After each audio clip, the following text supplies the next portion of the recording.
afternoon, everyone.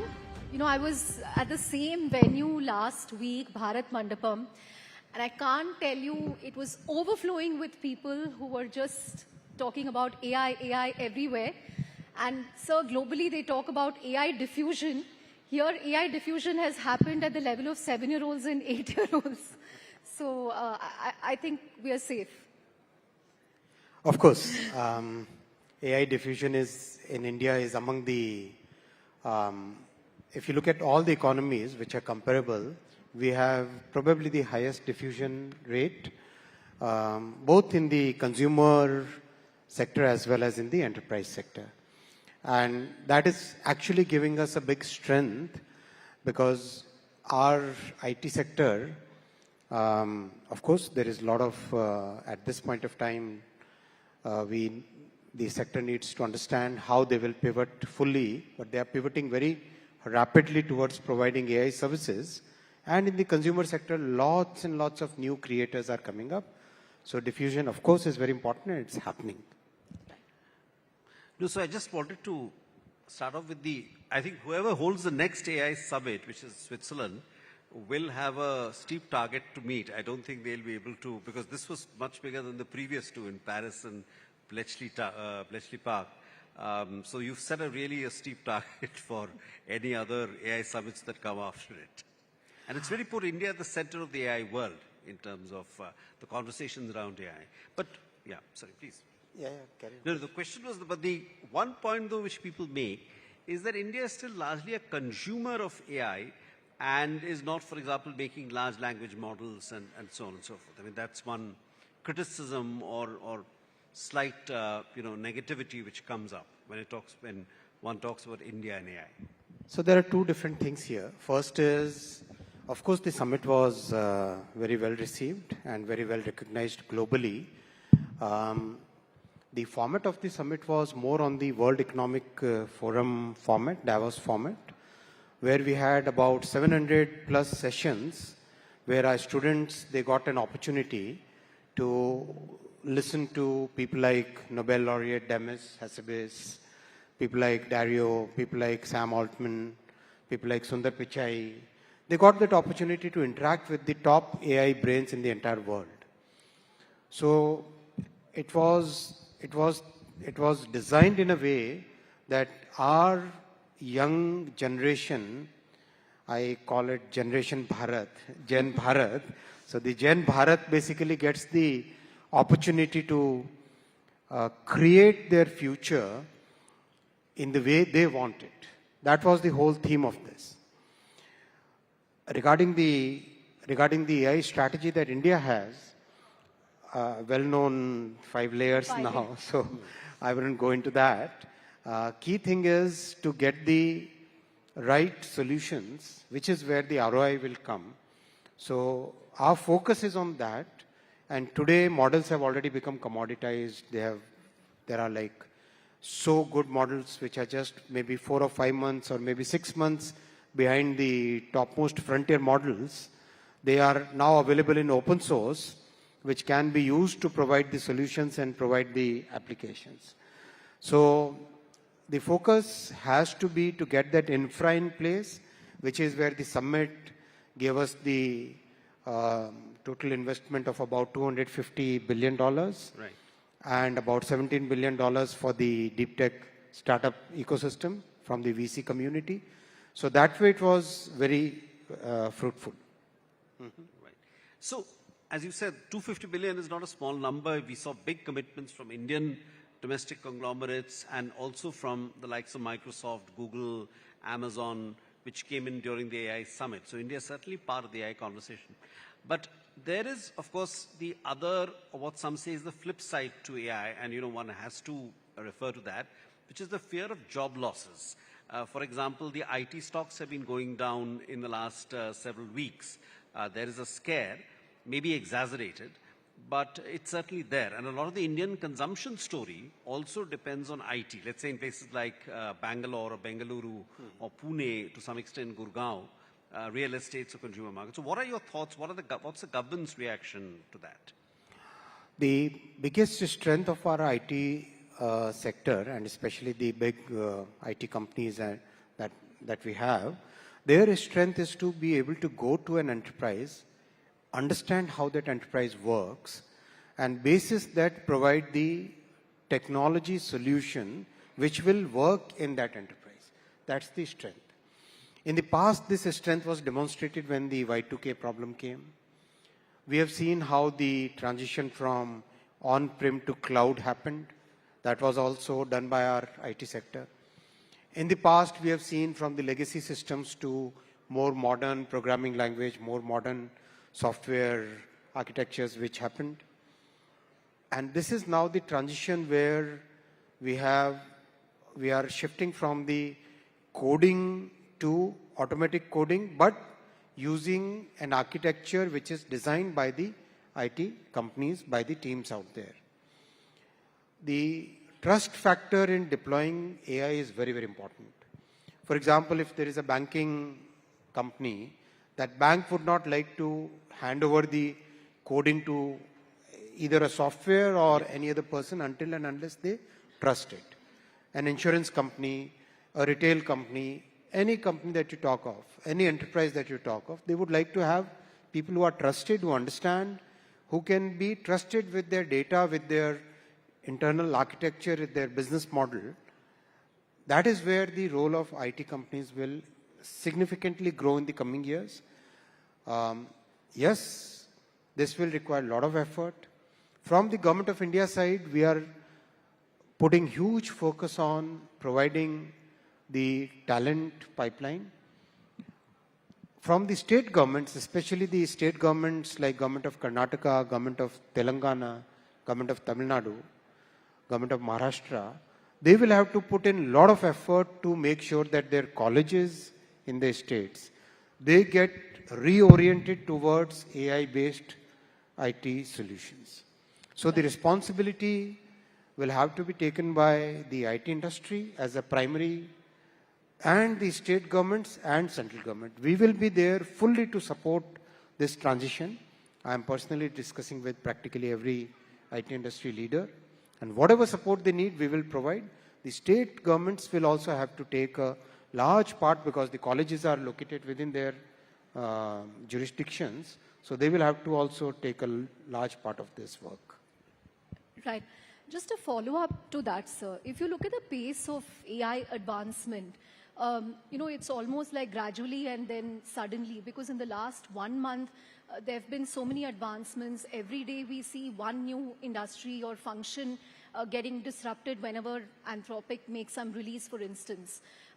So while, the industry grapples with this and they upskill employees, is it going to be a very painful transition period?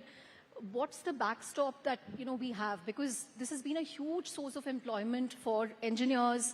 And as Bodhi said, it will have second-order effects on consumption, investment, basically the entire economy. So should we prepare for a painful transition period, say, for the next 1 to 2 years, before, it's determined what new types of jobs are getting created?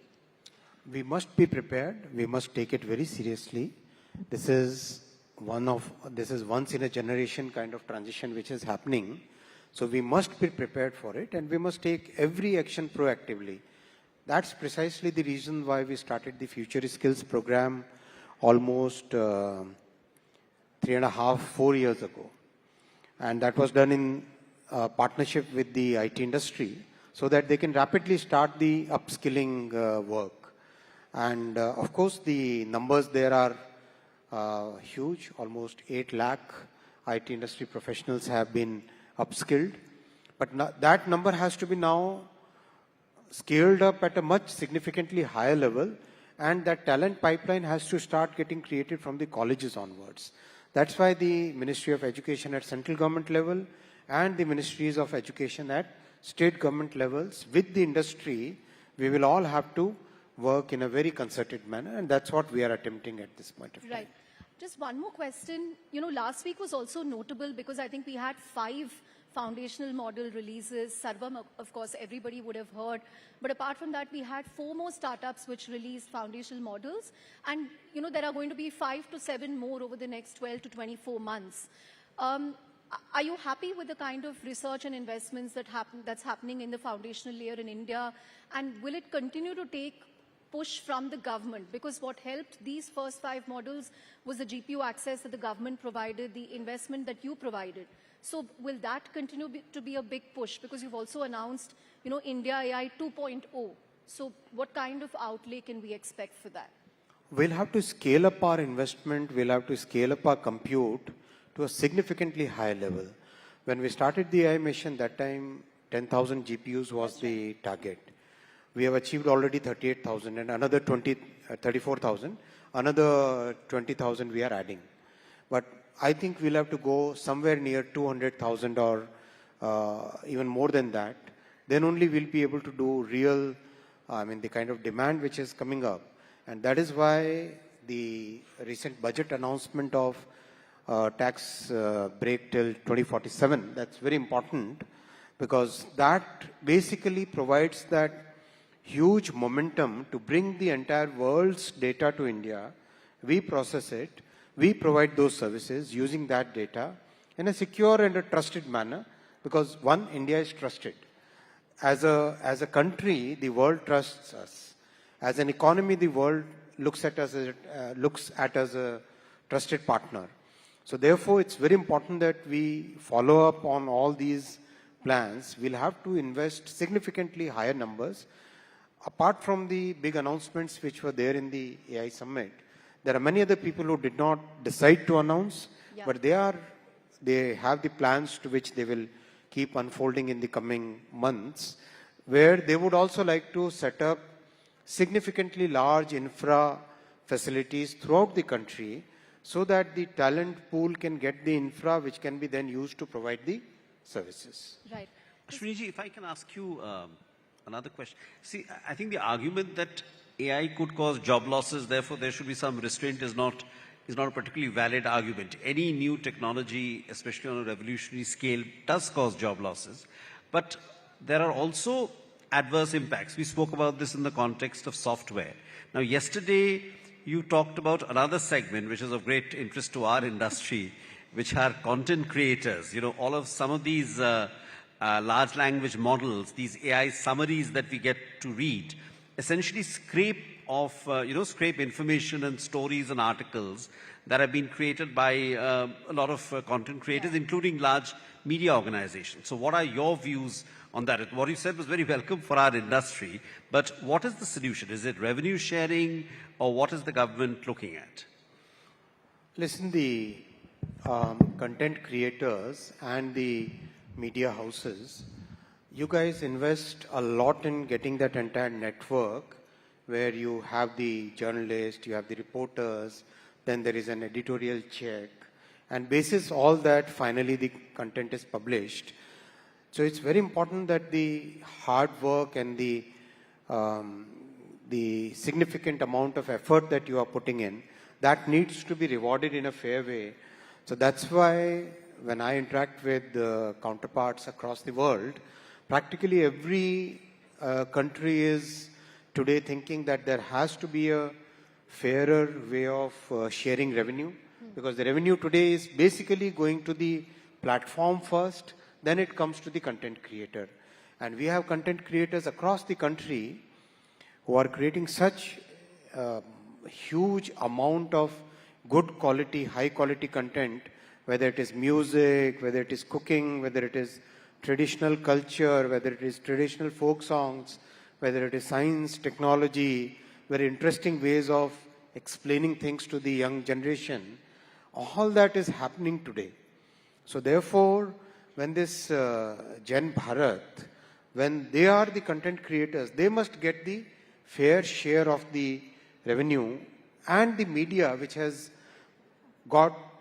basically developed over more than a couple of centuries, that large base of trust in this institution, that needs to be properly recognized, that needs to be rewarded, and that needs to be further strengthened, in my opinion. Right. Just one follow-up to that, sir.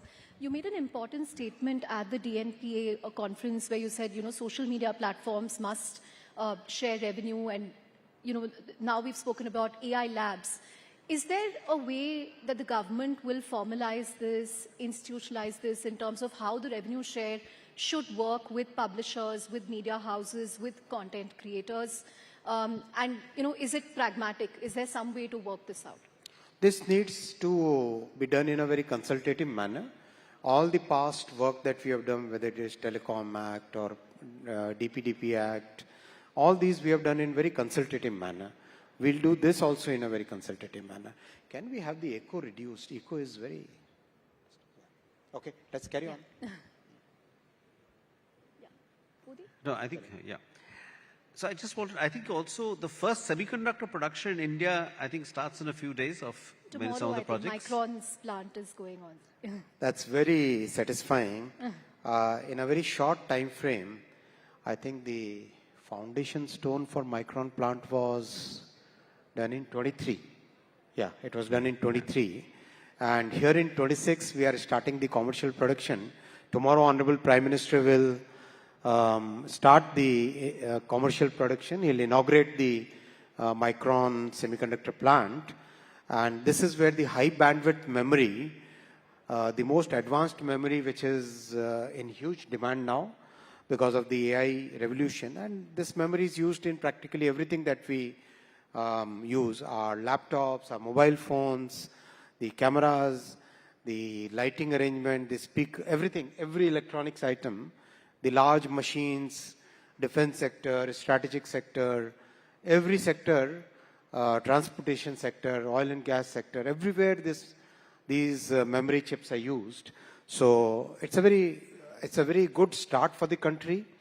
3 more plants have already entered pilot production. Their products are now getting qualified with the customers. And this year we'll have, after Micron, we'll have 2 more commercial productions happening in quick succession. And 4th one will start somewhere around maybe November or December. So it's a very good journey. And the other plants are getting into now more like the machine tool room shifting kind of level where the civil construction is ending and the machines and plants and all other things are now coming in for getting the next phase of their commissioning.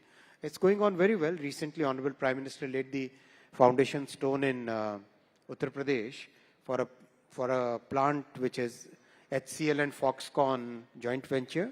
They will be manufacturing the display control. So every screen that you see, whether it is a screen on your X-ray machine or a screen on this television, right? This large screen. All these screens, they are driven by chips which are basically the driver module. So they'll be manufacturing that driver module, and it's going to be a very large plant, of course in phases. Right. But they, like most of these plants, will be meeting substantial part of their global demand from these plants. So this is a very, very satisfying journey, I would say, because our country has been looking for a semiconductor industry for almost 6 decades now. Yeah. After 6 decades, we have had this big break. And thanks to our Honorable Prime Minister's vision, he set the guardrails, he set the goal very clear for us and made sure that we look at the ecosystem. Honorable Prime Minister's focus was always, this has to be a multi-year journey. This cannot be a 1-year program, 5 years program. This has to be a minimum 20 years program. Second, always focus on getting the ecosystem. So getting the ecosystem within 3 years, it was a Herculean task, I would say. Most people initially were quite skeptic. Yeah. But when we interacted with them, sincerely we followed up each and every input which used to be given by the industry participants. Our point to the industry was that, yes, it's a new industry for us. We don't have this thing in the past. We don't have the precedents. So you help us, you guide us what needs to be done. They would give us inputs about power supply, about ultra pure water, about 250 odd gases and chemicals, about the kind of welding talent, welding skill which is required. And it's very, very, very high level skill, very extreme level skill. Normally we are used to measuring in parts per million. Here parts per billion is the norm. Parts per billion is the norm, and there are so many cases where even they have to go even beyond that. clean rooms, they operate at a totally different level. So that level of skill development, that level of ecosystem development, it has been a humongous effort. I would like to thank Honorable Prime Minister for this, for getting this industry into our country. Right. One quick follow-up question. Where are we on India's Semiconductor Mission 2? And secondly, this is an industry which can be cyclical. Is it possible that some of these semiconductors, when they enter the market, could face a demand problem? Yes, semiconductor industry has been very cyclical in the past, and the cycles have been vicious, for sure. Yeah. But what we see, the trend today is quite different from the past on two counts.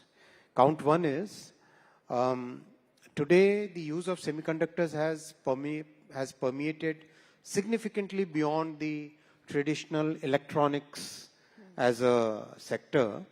It has gone like practically every consumer item that we see today, all the white goods, all automobiles, all transportation sector, energy sector, power sector, every sector that we see today has semiconductors, the chips in them. So it has become a foundational industry, whereas in the past it used to be more like supply chain for the electronics industry. That's one big change. The second big change which has happened is the cycles have significantly got compressed. For example, memory. The memory cycles used to be such vicious that practically every cycle, 60% of the industry would get consolidated into one company. That used to be the past norm. Those things have changed now. Now the cycles are there. They are more like a typical business cycle where ups and downs are there, but the slope is, the gradient is consistently up. That is that up cycle over which there are smaller cycles. In fact, the industry was expecting $1 trillion size by 2031. Now that 1 trillion mark is now already advanced to 29 or 28 even. Some people call it even 28. What we have done different is, one, of course, getting the ecosystem. Second, we are creating a huge talent pipeline. Today we have 315 universities where students are actually using the world's most advanced EDA tools from Cadence, from Synopsys, from Siemens. And if you compare globally, outside India, rest of the world, including the developed countries, there are not even 20 universities where students will get the entire end-to-end capability of designing a chip, manufacturing it, validating it, and using it in a module. And today we have universities in Assam, in Jammu and Kashmir, in Kerala, in Tamil Nadu, in Rajasthan, in Gujarat, Chhattisgarh, Jharkhand, Odisha, where students are designing chips, getting them manufactured, getting the chips, manufactured chips validated, and using them. So the talent shortfall of about 1 million, which is there in the semiconductor industry globally, that entire talent pipeline will be met by India, in India, because today the world has developed that confidence. First, when I asked the CEO of AMD and CEO of Renesas and CEO of ARM about 3.5-4 years ago to bring their most advanced chip design work to India, their initial skepticism was quite obvious, but they believed us, they trusted us, and today practically every large firm, whether it is Intel or AMD or ARM or Broadcom or NVIDIA, their entire design work is mostly done in India now. So that huge ecosystem is coming up. Then the startup ecosystem which has come, and startup as well as the experienced people from other large companies who are coming out and setting up their own companies for creating that design ecosystem. That's phenomenally important for us. And that is where the initial push, that initial significant effort is required. That will grow like a hockey stick, like a exponential curve, because that large learning curve is now behind us. Now the time has come that inflection point in the S curve is now upward. So that thing is very clearly in front of us. Right. I also wanted to ask you about data centers where India has received significant investments in the last year. The budget also announced a huge tax holiday for people who are investing in data centers here. But you know, people also have concerns about what this will do in terms of electricity consumption, water consumption. Will it create the proportionate amount of jobs? How would you respond to that, sir? Very important point. Unlike many rich countries, we are having a grid which is practically rebuilt over the last decade. It's very different from the developed world where the grids are maybe 30 years, 40 years, 50 years vintage. Our grid is designed for that ups and downs which come with the renewable energy. Because our Prime Minister put huge focus on getting the renewable energy capacity, and we are one of those very few countries where our renewable and power generation capacity is today 50% of the total power generation capacity. So that way our grid is substantially robust, first. Second, so many innovations are happening which are reducing the power consumption. There is one startup which is now working on inference chip, which will reduce power consumption by about 70%. 70% kind of reduction which is possible today. I've seen their concept, and the concept looks very logical, and they have got VC funding also. So which means that it's going in the right direction. There are other people, one company met a few weeks ago where they are bringing a liquid cooling system which can practically reduce the requirement of water by 90%. So those innovations are continuously happening. What's important is getting the renewable energy sources, which in our country we have a very significant development of the last decade. Second, getting the grid to be more smart and robust, which is what our efforts in the last 10 years have paid off. So Ashwini ji also wears his railways hat, but before we move on to railways, I just wanted to ask that one, if he could, there was also an innovative protest, if one can put it that, held at the AI summit, which in some ways kind of was one of the, I don't want to use the word highlight, but one of the unusual events of that summit. So it's not surprising the way Congress has kind of gone to a level which basically is, today the entire country is kind of, nobody likes this kind of, when the entire world is assembled here, the entire world is coming to our country, they recognize the value that our country has, and that time doing that very mean thing was something I don't think, how many in the audience feel that they did the wrong thing? Practically, the entire audience feels that they did the wrong thing, right? So this kind of behavior from the Congress is something which the Gen Bharat will not accept, for sure. Our Gen Bharat, the young people, will not accept this kind of mean behavior.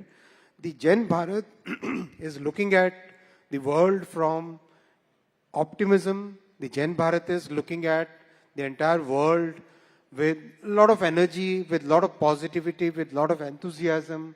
The Gen Bharat wants to create solutions for the world. The Gen Bharat is not into those negative, mean, small thinking kind of things which Congress has done.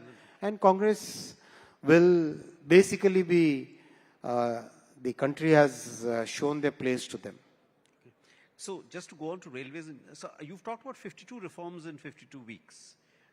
Tell us a little about that. Your capex, so I think, is also doubled if my numbers are correct. Over And the last capex utilization is very high. Yeah.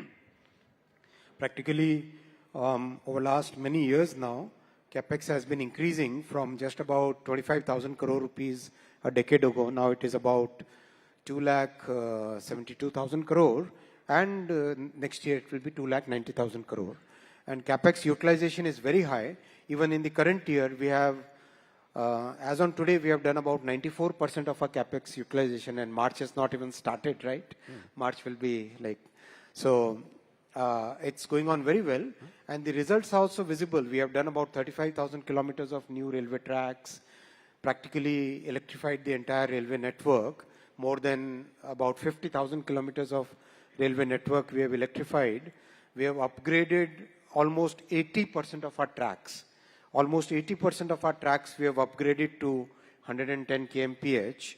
Coverage installation is going on at a very rapid pace. Stations are getting rebuilt, 1,300 stations. Out of that, 170 already completed, maybe 190 already completed. This is a number 1 month back. So it's progressing very rapidly. More than 160 Vande Bharat trains are already in service. Complete bouquet of total new set of products, totally new generation of trains is there. We have done many reforms in the past. In the past 10 years, series of reforms have happened. In this year, we are planning 52 reforms. Already 4 reforms have been kind of rolled out. And in the coming months, we'll be rolling out many more reforms. These reforms are focused at safety, at passenger convenience, passenger experience, at maintenance practices, at production, manufacturing, construction. Every aspect of railways will see reforms. Right. I think we're out of time, but I just want to sneak in 2 quick questions for you, sir. One is on the IT laws. You know, in your DNP address, you also spoke about how the nature of internet itself has changed and how we are grappling with a completely new internet. So, you know, we know that the government was working on a Digital India bill. Is there a need for a complete overhaul of IT laws? And lastly, will India follow in Australia and France's footsteps in age-gating social media platforms, restricting social media for people under 16? What has been decided there? See, in the Digital Personal Data Protection Act, we created a totally new template for the world, which is recognized everywhere. So many ministers have told me across the world they would like to have this as the template rather than the European template with the GDPR template, which is very prescriptive, which is very, very cumbersome, and it basically doesn't have any scope for innovation to come up. We wanted innovation, pro-innovation, but simultaneously the safety of citizens is very important. So we wanted to balance that, and the same approach we'll follow in our current thought process. The nature of internet has actually changed. Internet, when we were students, and the way in the last few decades, actually in the last 10 years, 15 years, the nature of internet had substantially changed. Platforms are the primary mode through which every kind of content, whether it is news or music or films, or every content is basically today disseminated using the platforms. So therefore, it's very important that we take the right measures for, 1, protecting our children, 2, the social institutions which are there, the institutions of family, the institutions in our society, the judiciary, the way our parliament functions, the way our constitution has created the institutions, they all have to be protected and strengthened so that the society remains harmonious. 3, there is a huge barrage of deepfakes, barrage of synthetically generated content where nobody's consent is taken. An anchor's deepfake selling some medicine. Let's say finance minister's deepfake saying about some investments. Yeah. Those things have to be kind of checked. So deepfakes, or rather any synthetic content, somebody's synthetic, somebody's personality used to create some synthetic content, there has to be a consent of that person. So those constructs are today very important. There are so many misleading advertisements on the social media. There are issues about cybercrime. We have seen so many issues of cyber fraud and cyber crime, where especially the people who are retired, they are basically digitally arrested, and the bank accounts are kind of taken control of. Those things have to be controlled. Those things have to be checked. So that is where the role of the social media platforms and all other intermediaries has to become very important. We have seen how things, the rumors spread so rapidly. So it's very important that those guardrails in the society are put in place at this point of time before the problem becomes too big, and we are very closely interacting with the industry. Platforms have shown a lot of appreciation for this approach. In fact, without taking any names, all the top leaders that I met during this summit and in Davos previously, they all share the concern. They all share the concern. They also are parents, right? End of the day, CEO of a large tech platform is also a parent. They also have the same concern that any other parent would have. They also are living in the same society. They also have the same concerns that any other citizen would have. So they understand this. We have very clearly assured that for us, innovation is very important, and citizens' protection in the online space is as important as innovation. So that right balance is what we are driving at. Thank you very much. Great. On that note, thank you very much, sir. This was an amazing session. A huge round of applause for the minister who pulled off the largest AI summit in the world. Thank you very much.